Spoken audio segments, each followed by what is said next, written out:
Republicans are unleashing every malignant scheme possible to try to undermine the principle of free and fair elections and to disenfranchise millions of people in Texas and beyond, that it's incumbent upon all of us to take a close look at how do we ensure that the congressional map writ large is as fair as possible in advance of the midterm election. But you don't think this is the same thing as what the Republicans are doing? Of course in Texas? it's not. Because of what? Because we believe in the principle of... That's Hakeem. You can see Jeff squirm on CNN the moment someone mentions the Democrats. Favorite hobby, rigging maps while pretending it's about justice. One day, it's a noble defense of democracy. The next, it's a full-blown scandal, all depending on who's holding the pen. Welcome to the channel. And once again, Democrats are melting down over redistricting. When they draw the lines, it's maximizing fairness. When Republicans do it, it's the end of democracy. One of President Donald Trump's biggest legacies was teaching the GOP to stop apologizing for playing by the same rules. The double standard is laughable.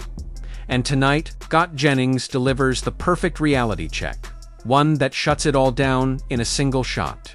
Does it signify that Republicans ahead of the midterms believe that it's going to be so necessary to get an upper hand that they have to actually redraw an entire state's congressional maps in order to get 5 whole seats out of it? Well, probably the same thing that it signifies when they did it in Illinois and got a 14-3 delegation for D's. Maryland 7-1, Massachusetts 9-0. We know what happened here in New York, California. Even though they have a commission, we all know what goes on there. In a mid-cycle specifically, are all of those cases in mid-cycles? All of these cases are where Democrats use the power they have to give them an advantage. But just to be clear, because I didn't do the research that you did in the break here, is it that they're changing it after the actual census process, where you're supposed to create you're supposed to go through the congressional redistricting process? Does it matter? Yes, it does. Very much. I think that's the whole point. So it's okay for Democrats to lopside these states 9-0 in Massachusetts. Here's what I will. This idea that Republicans in Texas are doing something outrageous by redrawing maps mid-decade. Total nonsense. Democrats have been pulling that same move for years. After the 2016 election, mid-decade redistricting in places like North Carolina, Pennsylvania, Virginia flipped 5 to 7 seats, just enough to help. Democrats take back the House in 2018. Jennings didn't let that slide. He threw their own record right back at them. Look at the numbers. Illinois, 143. Maryland, 71. Massachusetts, 9. And in New York. They nearly pushed through a 224-seat map before the court shut it down. These aren't outliers. They're the playbook. The only reason it's suddenly a crisis is because Republicans stopped playing defense. And here's Jeff, proving, in real time, just how flimsy that double standard sounds when you actually say it out loud.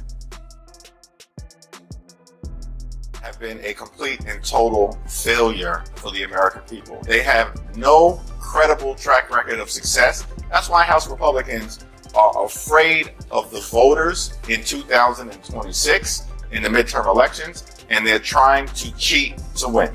Cheat to win. I mean, but this is what majorities do. They redraw lines. It is completely and totally unprecedented to engage in mid-decade redistricting. That is only being done because House Republicans in Texas and beyond know they have no track record of success. New York, I've talked to some members of your delegation, Democrats who want New York to change the maps, try to add seats, Democratic seats in New York. Would you support that effort in your state? Let me just simply say the maps in New York are not as fair as they could be. That sounds to me like you're open to changing it. I look forward to having a conversation with the governor about how do we ensure that New York maps are as fair as possible in an environment where you've got extreme MAGA Republicans and Donald Trump doing everything they can to undermine the will of the voters and undermine the principle of free and fair elections across the country. You just accuse Republicans of rigging the election by changing the lines in the middle of the decade. Wouldn't Democrats be doing the same thing? What we're committed to doing as Democrats in New York, in California, in New Jersey, across the country, is Jeff make sure tries to sound that the principled here. But even CNN isn't buying it. In 2022 alone, gerrymandered maps gave Democrats an estimated 10 to 15 seat edge nationwide, according to Princeton's gerrymandering project. And yet, he has the nerve to act like Texas Republicans just invented the tactic. He calls it unprecedented. But what's truly unprecedented is a Democrat actually getting called out for it on CNN. No less. When your entire argument collapses, the moment someone points to your own party's record. Maybe the real scheme is pretending you still hold the moral high ground. So what do you think? Are Republicans finally turning the tables on Democrats when it comes to redistricting hypocrisy? Drop your thoughts in the comments. And if you enjoyed this video, don't forget to like, subscribe, and share. It really helps the channel grow. Until next time, thanks for watching.